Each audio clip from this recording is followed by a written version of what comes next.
नमस्कार प्यारे मित्रों, वेदना चैनल में आपका स्वागत है। एक नई कहानी के साथ आपके समक्ष प्रस्तुत हूँ। मेरी आज की कहानी है बेस्ट फ्रेंड। वो दो सहेलियाँ थीं, नंदिनी और तनुजा। दोनों के पिता एक ही विभाग में काम करते थे। संयोग कुछ ऐसा कि पोस्टिंग भी साथ साथ होती रही। यूनिवर्सिटी में, हॉस्टल में रूममेट, दोनों एक दूसरे को बेस्ट फ्रेंड बताती। पता नहीं कब ये मित्रता एक पायदान नीचे खिसककर सिर्फ फ्रेंड पर आ टिकी थी। दोनों का सिलेक्शन भी एक ही विभाग में हुआ। कुछ वर्षों बाद जब प्रमोशन की नौबत आई तो सीनियरिटी में भी दोनों सबसे ऊपर थी। प्रमोशन का आधार सिर्फ इंटरव्यू था। ये इंटरव्यू लेने वाले थे उनके नए आए बॉस शरद कुमार। नंदिनी खामोश तबीयत की, पर तनुजा बोलने वाली। दोनों ही कार्यकुशल।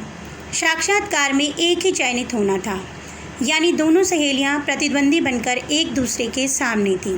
आजकल तनुजा का बॉस के कैबिन में आना जाना बढ़ गया था।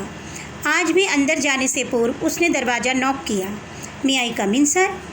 यस तनुजा मैम, कम इन। कहिए। सर, इस फाइल में प्रॉब्लम आ रही है। क्या जवाब दूं क्लाइंट को? लाइए इधर फाइल देखता हूँ। तनुजा फाइल सर के हाथ में देती है। तभी चपरासी का कॉफ़ी पूछने के लिए प्रवेश। आप लेंगी coffee Tanuja ma'am? Sure sir, if you don't mind. तभी नंदिनी का कैबिन में प्रवेश। सर, पर तनुजा को वहाँ बैठा देख वो वापस जाने के लिए मुड़ती है। कॉफ़ी के सिप लेते हुए तनुजा शरद सर को बताती है कि वो और तनुजा कॉलेज के ज़माने से मित्र हैं।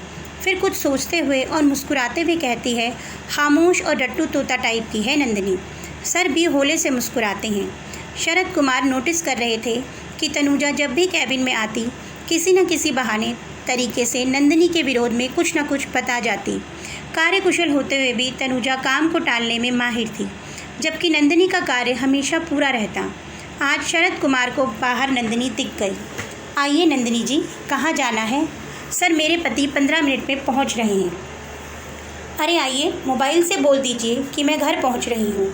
मजबूरी में नंदिनी कार में बैठी। शरद कुमार का पहला प्रश्न था, तनुजा आपकी कॉलेज की फ्रेंड है? जी। पहली बार नंदिनी मुस्कुराई। वो मेरी बहुत अच्छी मित्र हैं। मेरी खामोशी और संजीदगी को वो अपनी चपलता से पूरी कर देती है, यानी मेरी पूरक। ओह सर, वो अजय जी की कार, प्लीज़ मुझे यहीं उतार दीजिए। सर को थैंक्स कहकर नंदिनी उतर गई। इंटरव्यू हो चुके थे। इंटरव्यू के दौरान जहां नंदिनी धीर, गंभीर और संयत ढंग से उत्तर दे रही थी, वहीं तनुजा किंचित नर्वस और तनाव में थी। एक हफ्ते बाद ही परिणाम आ गए। उस सीट के लिए नंदिनी सिलेक्ट हो चुकी थी। जिस समय नंदिनी बधाइयाँ कबूल कर रही थी, आक्रोशित तनुजा बॉस के कैबिन में प्रवेश कर रही थी। आइए तनुजा मैम, शरद कुमार बोले। मैं आपका ही इंतज़ार कर रहा था। हौले से मुस्कुराए वो। बैठ जाइए। सबसे पहले तो ये सुनिए कि नंदिनी आपसे अधिक योग्य पात्र है। दूसरी बात ये कि आप कुशल तरीके से नंदिनी के नेगेटिव पॉइंट्स मेरे सामने रख रही थी। क्या मैं नहीं समझता? आप नंदिनी को अपना मित्र कहती हैं, पर यह कैसी मित्रता है? मैंने नंदिनी को कभी आपके बारे में पूछा तो उसने आपको उसके व्यक्तित्व का पूरक बताया। ये विश्वासघात आपको भारी पड़ा है, और जवाब आपके पीठ पीछे नहीं, सामने ही दिया गया है। तनुजा सिर झुकाए कैबिन से निकल रही थी।